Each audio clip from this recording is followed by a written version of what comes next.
Uh, good, good afternoon, friends. I am Shuman.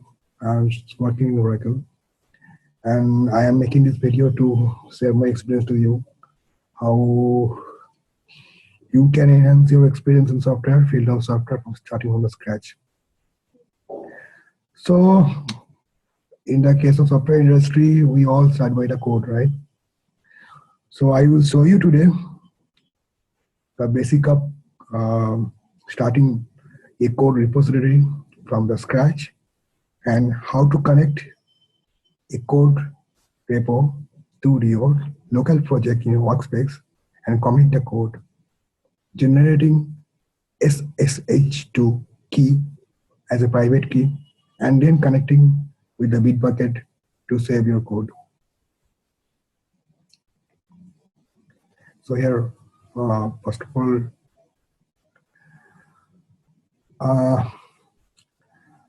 I'll show you. I am going to share this kind of Git Java project. This is a project I have this is a demo project. How can we save this project to a repository remotely? So for that, I am using this BitBucket. So it is very user-friendly tool to share your code to repositories. Let me show you how. So here I'm going to share the Google Chrome, and here you can see this is a BitBucket. Just you need to this is a BitBucket. It's the main UI page, and you can see I have one repositories, right? And you can see all the repositories, have view all repositories, and okay. So suppose I want to add a new repository here. How can I do that? So here you can see, if I go to this repositories tab, you can see there is a recently viewed, recently updated, but I want to create a new repository, right? So I create here the new repositories.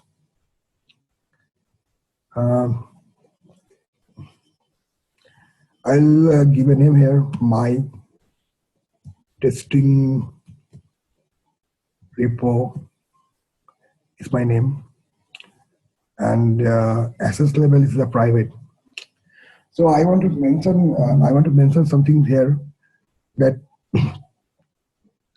this is the access level is very important.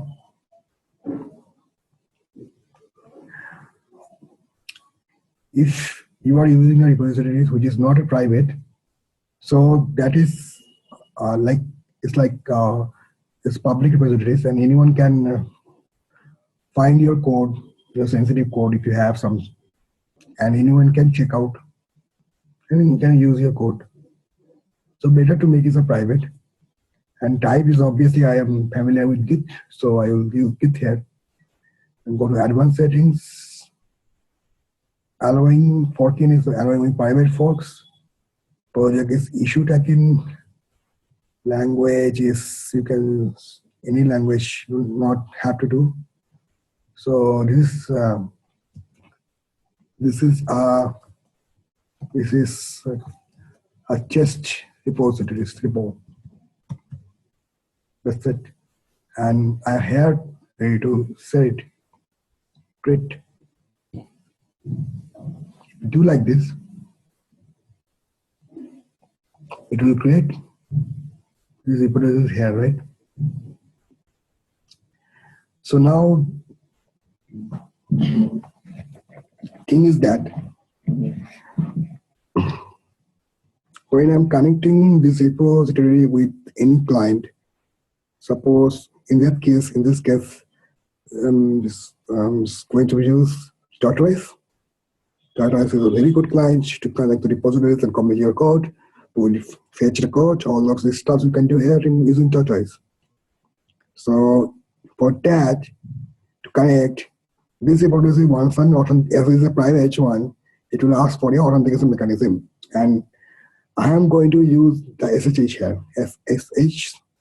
So what we have to do, we have to add some key. We have to add some key to have the successful authorization and authentications. So it will allow my client to connect to this BitBucket. For that, I'll go to this in this avatar, and I will go to BitBucket settings. BitBucket settings. Here you can find one security, under the security. You can see here security, and here we can find SSH keys. So I have to add the key here, right? I have to add. How to add this? It's very easy. So I am very easy. I am going to use a tool called puttyGen for that to make a private and public key. What we are going to do, I will use a tool called puttyGen. puttyGen is a puttyGen here, and I'm going to download this link, this link, and if you download, you get an executable file, and you have to run the executable file, and it will give you a prompt. Windows. I'll show you that. Okay. Let me show you the puttyGen, how it looks like, and how do we generate a public key and set a private key. Okay. So let me open puttyGen first, and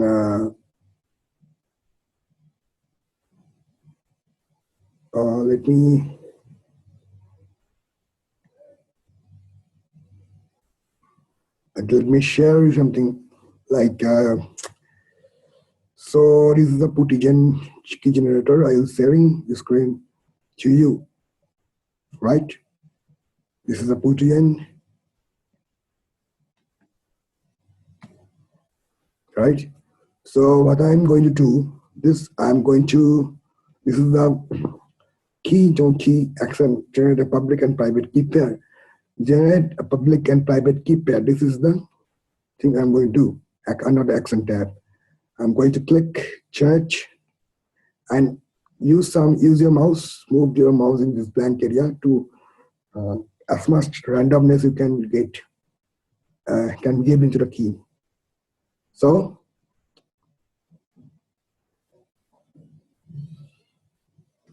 you can see your key is ready.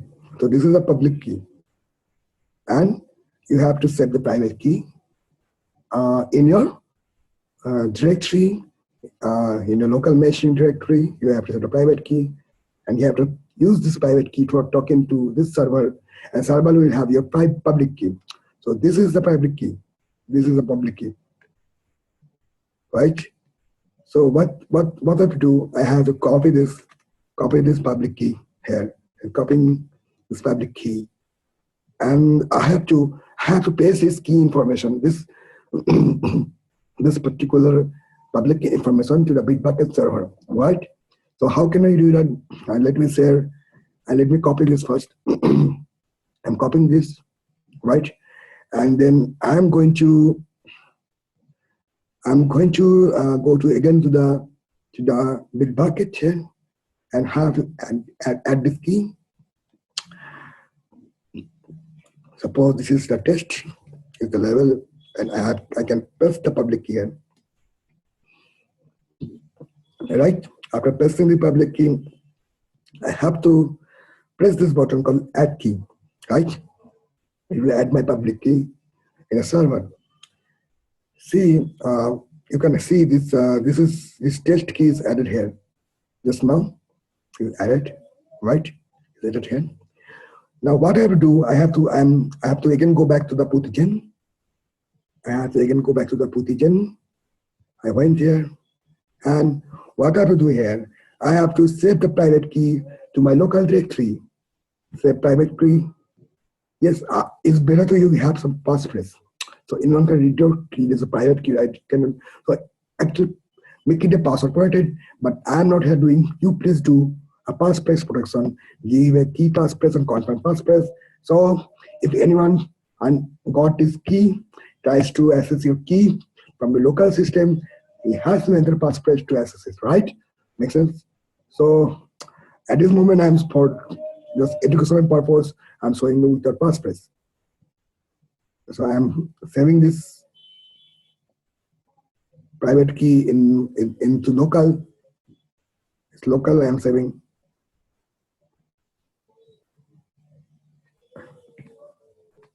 And local, I am saving this. So I'll give a name like test. I'll give a name like test.ppk. It's this is the default extension. It's like NT of the private key have ppk. I'll save this and it is done. Now, so I want to connect this project to my repositories. So at this moment, I've already saved this key. Okay, let me go back to the Chrome here. I am here. Okay, I'm in Chrome now.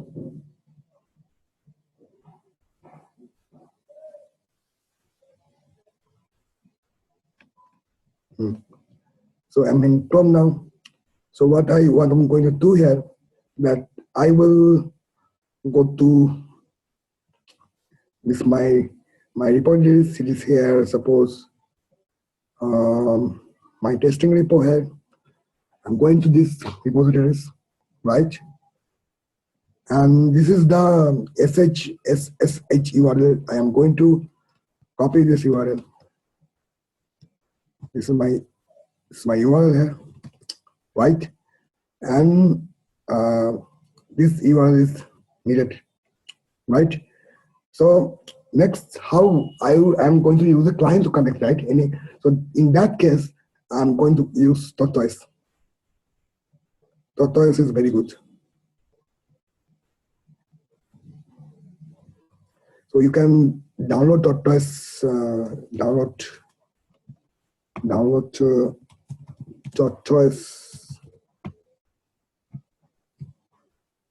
tortoisesvn. Tortoise. This is a Tortoise. You have to download this client. You have to download this client. I have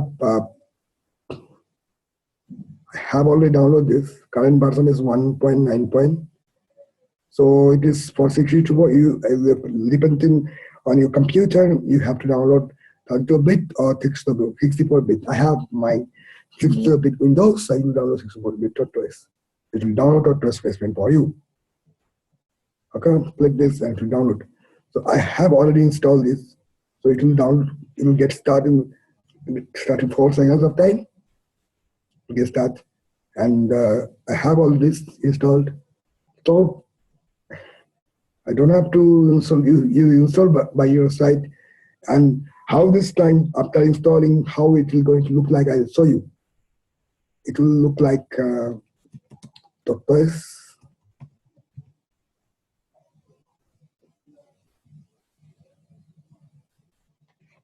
So next, you go to the directory after installing this. You will go to directory, local directory, where you want to where you have to sync this code. You understand? Suppose let me go to I have this directory here, code. Okay. So this is the directory I have here, code. Let me make a new folder, and let me call it as testing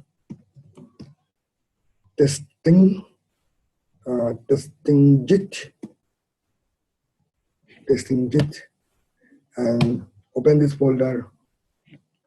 Now if you right click here, if you can get option like after if you download Tortoise, you get the option like git clone. Get a git clone.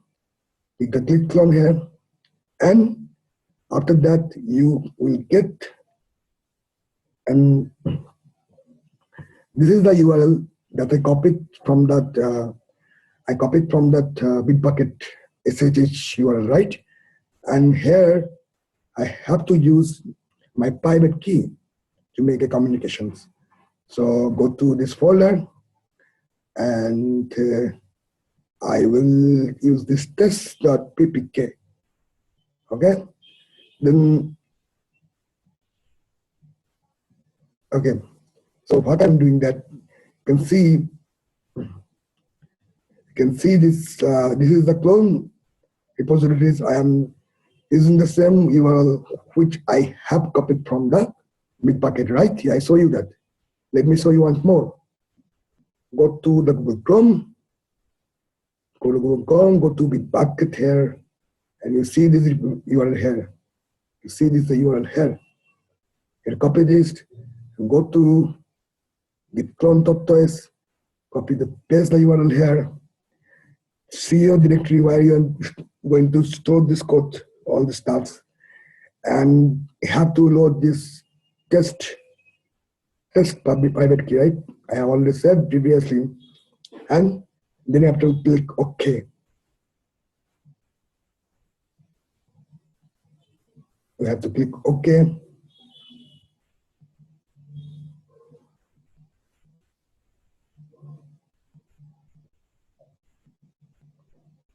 After you click OK, so it will say that this git clone is saying that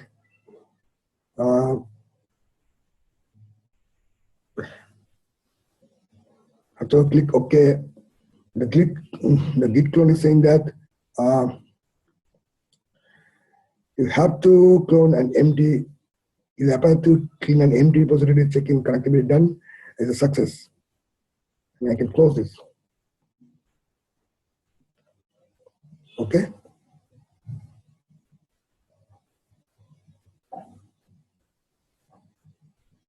So next, what I'm going to do here, I am going to go to the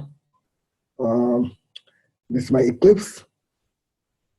I'm having my Eclipse here. So I'm going to add, already I have clone repositories here. So this is when I come to my local. I go to this code directory, and I'm going to this code. I have to go to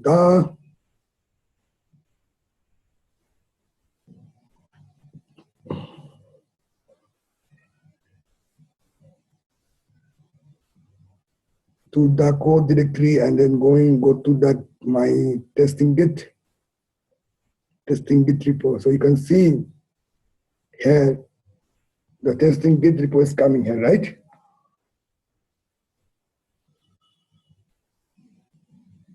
You can see the testing git repo is coming here. After selecting this git repo, we make finish.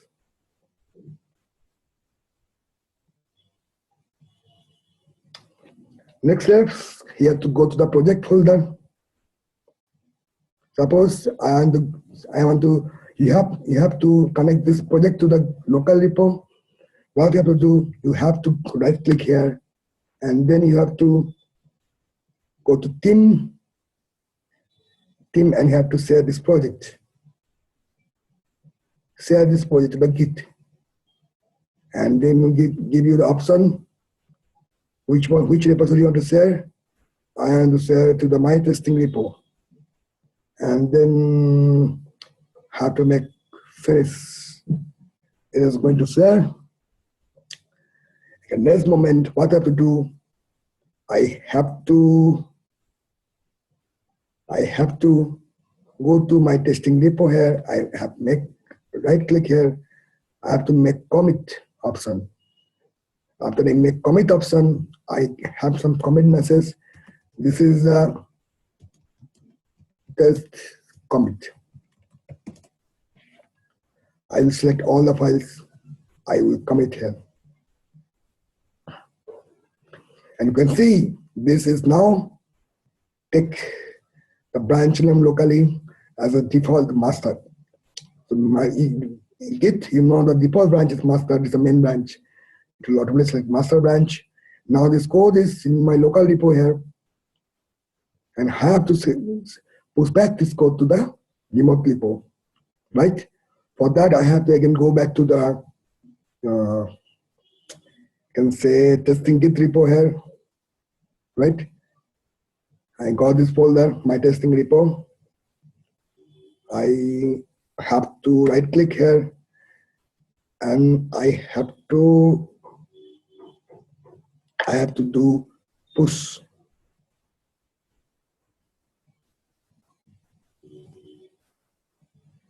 I have to do the push, right?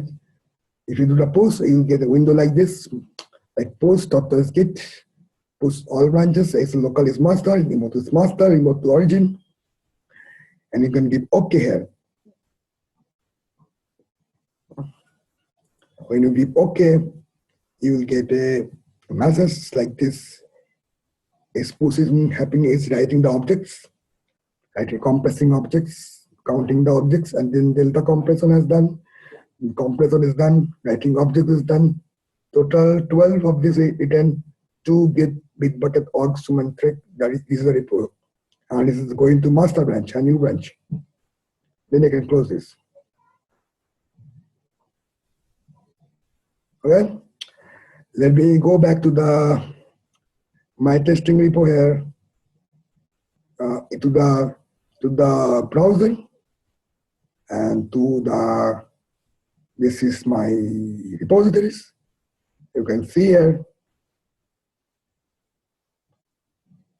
You can see this. This is one branch. Is here one branch, and it is master. I am going to the master branch, and after going to the master branch, you can see there is an option called view source. And when you go to view source, you can see your code has already come here. And this is how you can configure your Git and your project. You configure your project to the remote repositories using BitBucket. I have used 3 tools. As a code server, I am using BitBucket.